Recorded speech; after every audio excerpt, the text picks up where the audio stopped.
Bom, amigos do Crítica Nacional, boa tarde. Eu estou aqui nesse momento na companhia do ministro Abrão Weintraub, que fez a nobre gentileza de nos atender para conversar aqui com o Crítica Nacional, onde eu e Cláudio Luca iremos entrevistar o ministro para saber dos temas da educação do governo Bolsonaro. Ministro, em primeiro lugar, muito obrigado por atender nosso convite, tirar um tempo para poder conversar conosco aqui no Crítica Nacional. Eu que agradeço, Enéas, eu que agradeço, Cláudio, ao telespectador. Muito obrigado. Perfeito, ministro. Eu queria começar colocando para o senhor uma primeira pergunta que diz respeito à própria natureza da educação brasileira. O senhor chegou, claro, o governo vai fazer agora, amanhã entra no seu 7º mês, né? Amanhã, na verdade. E chegou-se ao governo após aí, mais ou menos uns 20 anos de políticas em todas as áreas, mas em particular na educação, políticas de esquerda, socialistas ou social-democratas, tucanos e petistas. Qual o diagnóstico que o senhor faz da educação brasileira, aquilo que o senhor encontrou? Estou me referindo, obviamente, ao período petista e tucano. Qual o diagnóstico, qual os principais problemas e qual a missão que o presidente Bolsonaro deu para o senhor? A minha base, toda vez que eu vou fazer uma análise, Enéas, eu gosto de me ater aos fatos, a números. A minha base eu sou um economista formado pela USP, eu tenho mestrado em finanças pela FGV, eu tenho um MBA internacional de 5 universidades também bem renomadas no mundo inteiro, Universidade Chinesa de Hong Kong, mas o meu foco sempre foi números. Eu não fico no achismo, eu gosto de ver dados empíricos, que é a base do pensamento científico. Né? Você tem que ter observações concretas para chegar a conclusões. O que nós temos hoje de fato? Quando a gente faz avaliações na América do Sul, entre os nossos estudantes, na América do Sul, não estou comparando o Brasil com a Europa, com a Ásia, com a América do Norte.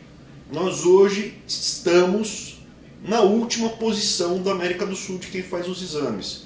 Por que eu falo que estamos? Porque na última avaliação foi 2015, comparando estudantes da América do Sul, e o Brasil estava na penúltima posição com o Peru coladinho ali, só que o Peru vinha numa trajetória de rápida evolução e o Brasil está de lado.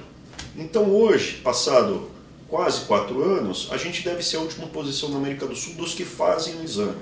Né? Então Colômbia, Peru, Uruguai, Chile, Argentina, está tudo na nossa frente. Objetivamente falando é o seguinte, a gente evoluiu na educação no Brasil, evoluiu alguma coisa na educação básica, fundamental, mas muito pouco. E quando a gente compara com o que houve no resto do mundo, a gente ficou muito para trás. Tá? Então a avaliação é ruim, fracasso. Paulo Freire não funciona, não é bom. As estratégias adotadas não foram boas para as nossas crianças, para os nossos jovens, para a educação, para a pesquisa. Tem coisa boa que acontece aqui no Brasil? Tem. Existem bons exemplos? Existem. Mas a média é muito ruim. E os bons exemplos são a exceção e não a regra. Exato. Só um adicional. Esse diagnóstico que o senhor faz, ele se deve a quê? Falta de dinheiro? Não. O Brasil investe pouco em educação? O Brasil, se você comparar esses países da América do Sul, o Brasil gasta, em termos relativos ao PIB, mais, e em termos absolutos, mais também. A gente gasta bem mais que o Uruguai. A gente gasta bem mais que o Peru. A gente gasta bem mais que todos esses países que eu mencionei da América do Sul. E a gente tem resultados piores do que esses países. Então o problema não é dinheiro. Não é dinheiro. E você, quando você coteja, quando você analisa vários países ao redor do mundo, você pega, por exemplo, Emirados Árabes. Emirados Árabes gasta 3 vezes mais que o Brasil. E tem o mesmo resultado. Então não adianta só jogar dinheiro. Você tem que olhar e ver o desempenho. Você tem que olhar e falar assim, o que está sendo feito, como está sendo feito, e se o resultado está bom. Porque no final das contas, isso daí não cai do céu. Não é maná que cai do céu. Isso daí não brota do chão. É o dinheiro do pagador de imposto. Quando você paga todo mês a sua conta de celular, uma parte é imposto. A sua conta de energia elétrica tem imposto. A sua conta de água tem imposto. Quando você vai comprar uma roupa, uma moto, tudo tem imposto. Para sustentar essa estrutura toda. A educação é importante? É. Eu considero a educação muito importante. Eu coloco meus filhos em escola privada. Se a educação pública fosse boa, o sonho da classe média não seria colocar os filhos na escola privada, seria colocar na escola pública, como é em países que estão bem em educação.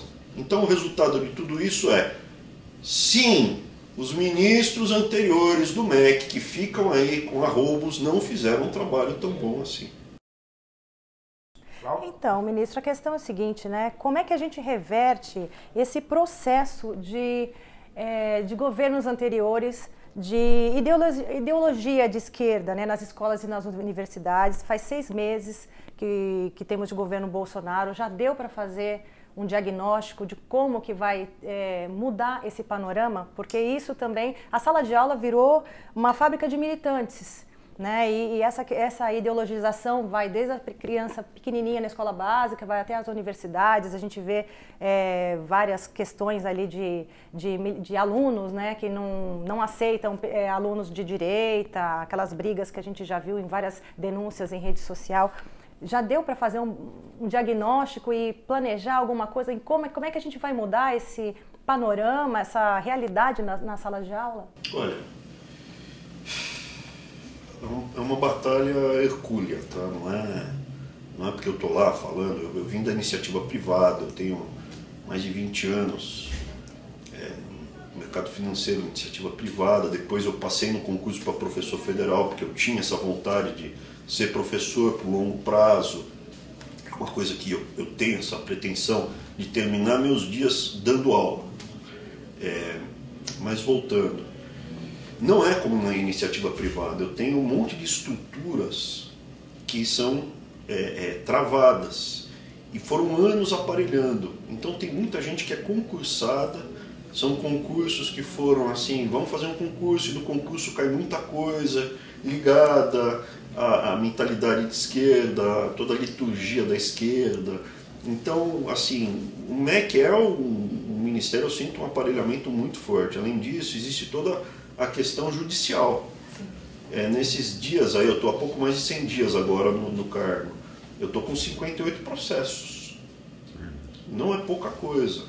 Eu resolvi ir para o sacrifício pessoal, porque esses 58 processos eu vou ficar alguns anos lidando com isso, e se voltar um governo de esquerda, provavelmente eu vou perder minha casa, vou perder tudo, mas também assim, eu sairia do país, porque eu vejo o risco sim do Brasil virar Venezuela. Eu não acho que é exagero. Existe esse risco? Lógico que existe. Você tem um percentual grande da população, gente, eu fui para Santarém de férias com a minha família. Eu fui todo dia comer numa praça, restaurantes, um restaurante até muito gostosa a comida, tem um restaurante lá, o do italiano, muito gostoso, mas assim, a gente senta na praça, as mesas ficam na praça, tudo aberto, não tive problema nenhum dia. Uma ONG, que é tocada por uma senhora chamada Helen Joplin, recebe dinheiro de fundações estrangeiras, chamou alguns, entre aspas, índios, para me hostilizar com os meus filhos. Eu estava no meio da praça e eles vieram, um grupo de 20 pessoas armado para me hostilizar, pesado no meio dos meus filhos. A parte que começaram a filmar é quando os outros turistas e a população local se juntou para me defender. Logo no comecinho eles estavam me hostilizando muito mais. Tinha arma? Não tinha arma, eu não vi arma. O que tinha era o seguinte, tinha os índios, depois tinham uns 4 indivíduos com uma fisionomia, um jeito mais agressivo de violência, e dizem que tinha um promotor de justiça ligado à esquerda filmando tudo. Distante, ele está numa foto, ele está identificado, já tem o nome dele. Mas o que acontece? O que é importante as pessoas entenderem. As pessoas que estão lá, nos ministérios, Moro, Salles, o Paulo Guedes, o próprio presidente Jair Messias Bolsonaro, são os nossos CPFs que estão. A gente é o CPF, é a pessoa física lutando contra sindicatos, grandes organizações. Os beneficiários finais dessas grandes organizações estão escondidos. Sim. Eles usam o CNPJ, uma ONG, para nos atacar. Essa Helen Joplin não é o problema. Esse índio, sem vergonha, que foi me hostilizar, meus filhos, ele não é o problema, é um vagabundo, mais um. O problema é quem está dando dinheiro. A Fundação Ford, que está lá tentando pegar um pedaço do território nacional há 100 anos, porque ali perto tem a Fordlândia. O Henry Ford, lá atrás, já tinha plano para aquela região. Não é exagero. O que me choca de tudo isso, que não é teoria da conspiração. Você constata que existe. Quem é o beneficiário final? A gente chega. Assim, existem grupos internacionais, existem grupos no Brasil. São algumas poucas famílias que tomaram conta do Brasil, que no governo do PT foi muito mais intenso na política dos campeões nacionais. O que são os campeões nacionais? Você seleciona algumas famílias para elas se tornarem bilhardárias, os metacapitalistas, terem monopólios, porque daí você tem um monopólio, você não precisa mais competir. Você tem um monopólio da cerveja, você tem um monopólio da carne, você tem um monopólio, tem um oligopólio de banco, você tem aqui comunicação, você não precisa mais competir. Então o que acontece? Vai se aumentando a carga tributária, as pequenas e médias empresas vão sufocando, a classe média vai se estrangulando, sobra o pessoal pobre, amparado pelo Bolsa Família, e sobra o rico, que tem uma ligação incestuosa com o Estado e com o partido, que é uma coisa só, o partido e o Estado. Então, assim, é uma coisa tão gritante que quando você percebe o que está acontecendo, você fica horrorizado. Não é filme de distopia. É uma coisa que você constata. Eu estava em Santarém com a minha família. E por que eu fui pego? Porque eu sou um brasileiro normal. Quando eu tiro férias, eu vou para o Brasil. Estava lá, peguei, fui para Santarém. Estava lá na beira do rio, paguei a minha passagem. Tirei férias regulares. Teve uma rede de comunicação da desinformação que tentou novamente macular o meu nome. Mas o que acontece? Eu sou um professor concursado há 5 anos. Eu quero continuar sendo professor. Mas poderia abrir mão, eu ficaria irregular. O meu salário esse mês que eu saio de férias vai ser menor, porque eu recebo proporcional ao período que eu sou professor e ministro. Então não existe dano ao horário. Simplesmente, se eu não regularmente saio de férias, ou eu fico numa situação irregular, ou eu fico irregular na minha profissão, que é o professor concursado do governo federal. Então, assim, tirei férias com a minha família, passagem, tudo normal, como eu sempre fiz a minha vida toda. Cheguei ao hotel, estava lá comendo no restaurante, tudo tranquilo. De repente vem um grupo, um CNPJ, uma organização, atacar um indivíduo, a família e o indivíduo. Isso é totalitarismo. Totalitarismo é o grupo, o coletivo contra o indivíduo e a família. Isso é a base do totalitarismo. O que a gente se depara aqui no Brasil é uma contínua desinformação. A gente vê continuamente um argumento falacioso atrás do outro. O diagnóstico, na verdade, ele bate muito com o que aconteceu recentemente no caso do Amapá, né? Embora está sendo investigado ainda, onde novamente se criou essa situação para criar uma narrativa falsa, de novo com entidades estrangeiras instrumentalizando índios, etc. São estrangeiros e nacionais. E nacionais. É umbilicalmente ligado. Isso falar que é só estrangeiro, não. Tem famílias que estão aqui parasitando os brasileiros. São famílias de brasileiros parasitando os brasileiros há gerações. Uma das coisas que me levou a entrar na briga é o fato de eu ter filho pequeno. Eu pensei assim, eu já estou com aqui quase meus 50 anos, tenho meu dinheiro, a situação do mundo também, porque não é só no Brasil que está acontecendo isso, é um movimento global. Eu falei, quer saber, eu até pensei nisso, se eu não tivesse filho, eu vou aí para um lugar perdido por Deus, eu tenho meu dinheiro, vou tocar uma atividade assim, tudo bem. Mas eu parei e pensei assim, não é o problema que eu fui roubado pelo José Dirceu ou pelo Lula. É que o meu neto vai ser roubado pelo neto deles. Exatamente. Porque os filhos já estão ali babando. Entendeu? Então isso que me revoltou. Não é que eles fizeram mal para mim. É uma estrutura que está montada para parasitar eternamente.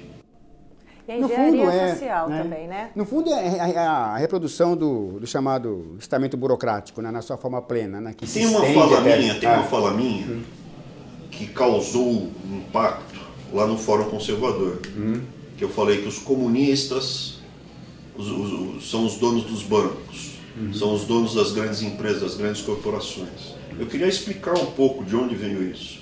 Exato.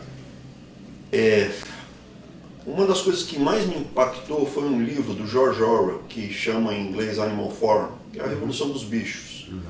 E o fechamento da Revolução dos Bichos, como é que é? Você tem os porcos, que são os comunistas, e os fazendeiros, que são os monopolistas. Eles viviam sempre de explorar os animais.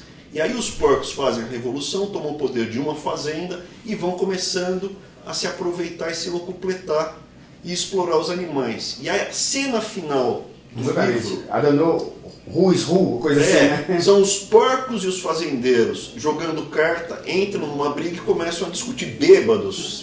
Todos, e não sabe quem e você já não consegue mais diferenciar quem é porco e quem é comunista. Exato. Essa amálgama está feita. Essa amálgama está feita. Aqui no Brasil é gritante como George Orwell. Ele previu... Veja, é tão ridículo, esses caras são tão ridículos que até os nomes eles põem iguais. George Orwell, no livro dele, né, mais famoso, né, 1984, O Grande Irmão, ele fala do Ministério da Verdade. Por quê? Porque você reescreve a história, mudando a verdade ao seu bel prazer. Aqui eles põem a Comissão da Verdade, mas nem para entrar no ridículo de trocar o nome. Quando eles criam esses termos novos que você quer empregar, é a novilíngua. Então, assim, é gritante como é um movimento totalitário, quer sim atacar, quer suprimir o indivíduo, a família. Eu sofri isso, eu estou sofrendo isso na pele.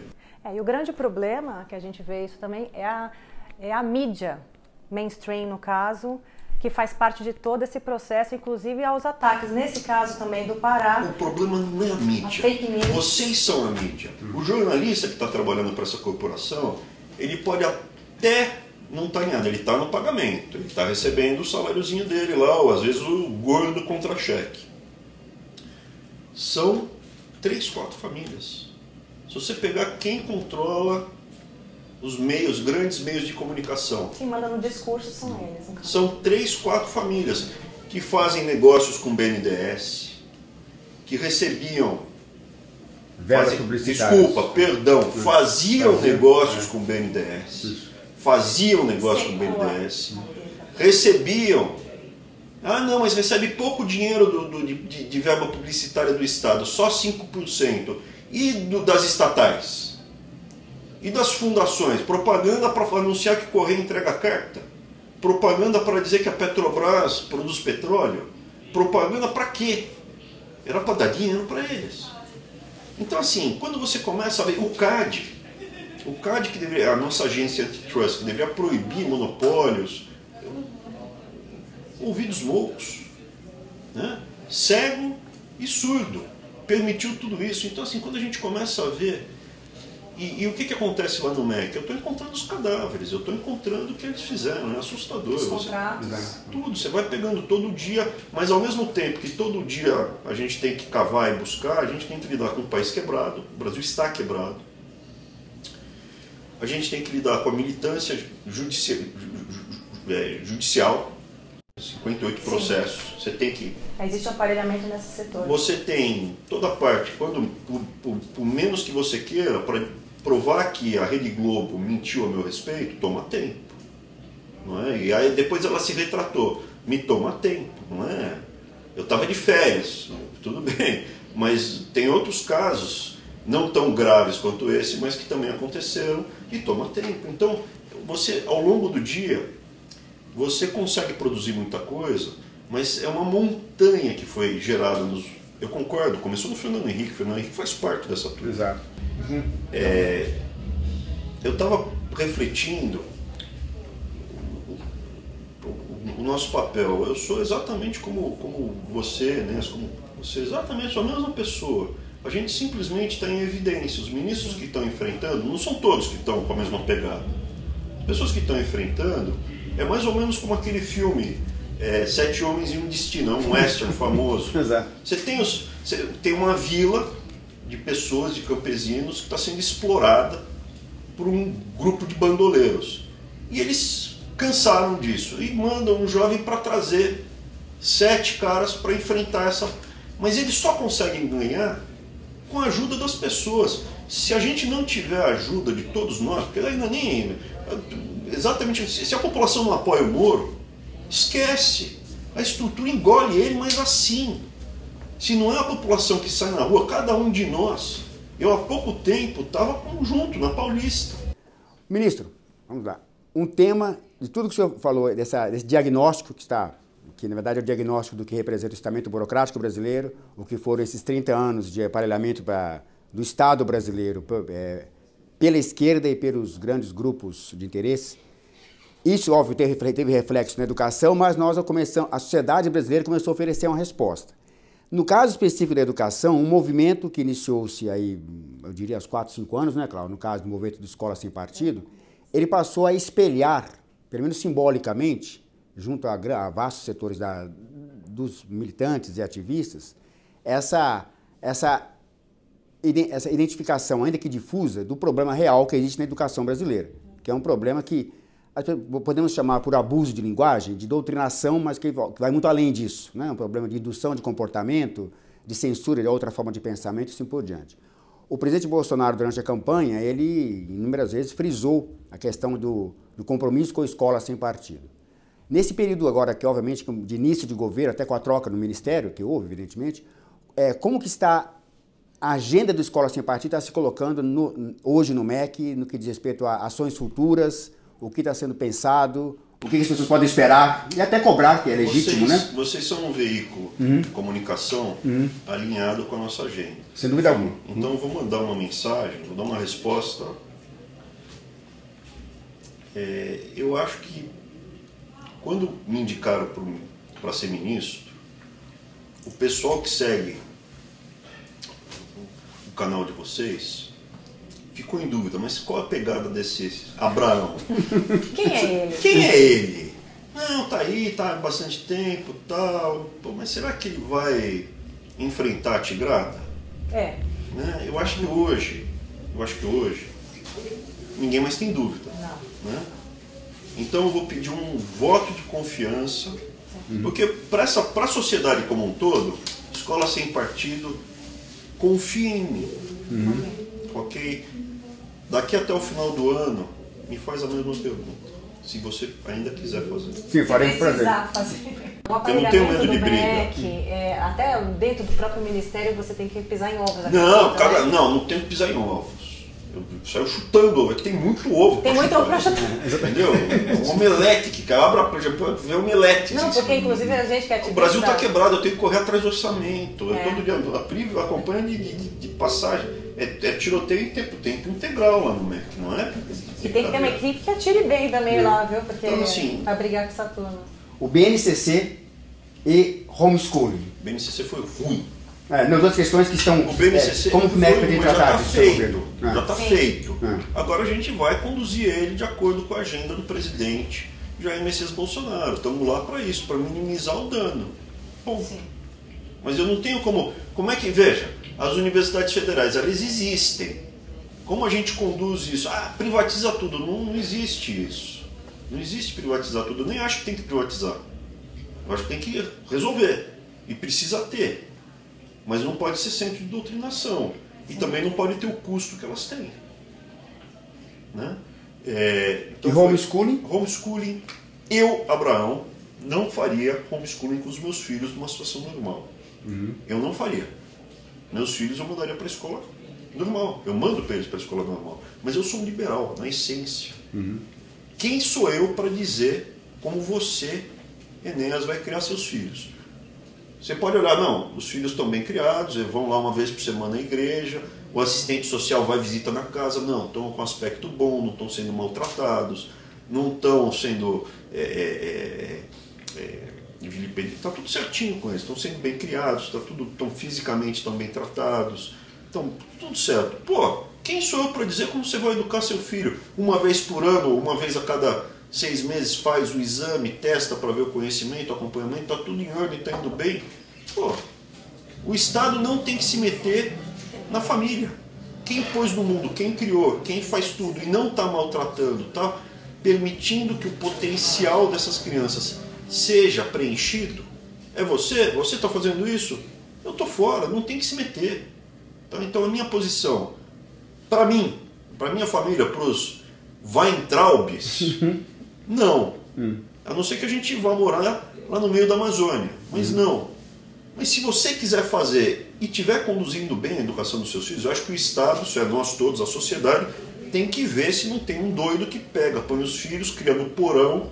Né? Então tem que ter essa fiscalização. Mas se está criando, está tudo bem, pô, a gente tem que deixar. Acabou. Mas tem alguma iniciativa do governo, porque sei que depende de aspectos legais, etc., mas em termos de diretriz política, existe alguma tem, coisa? Tá lá, a gente está conduzindo, homeschooling, educação à distância, está andando, não está parado. Ah, perfeito. Sim. A gente vai permitir. Agora, veja, a educação à distância é de certos grupos bem específicos. Nós lá no MEC, a gente está tentando realmente segurar o touro à unha. Então, a gente também precisa que esses grupos venham ao MEC com as propostas e venham acompanhar para ver a evolução. Porque às vezes a gente põe para rodar e não está evoluindo na medida que eles querem. Eles têm que chegar para Abrão, pô, e aí? Né? O que o Estado vai fazer por nós? Nada, eu não vou fazer nada, porque pô, Estado é isso aqui, ó. Estado é tijolo. O que nós vamos fazer por nós mesmos? Então vocês precisam vir me cobrar, a gente vai ver o que está acontecendo.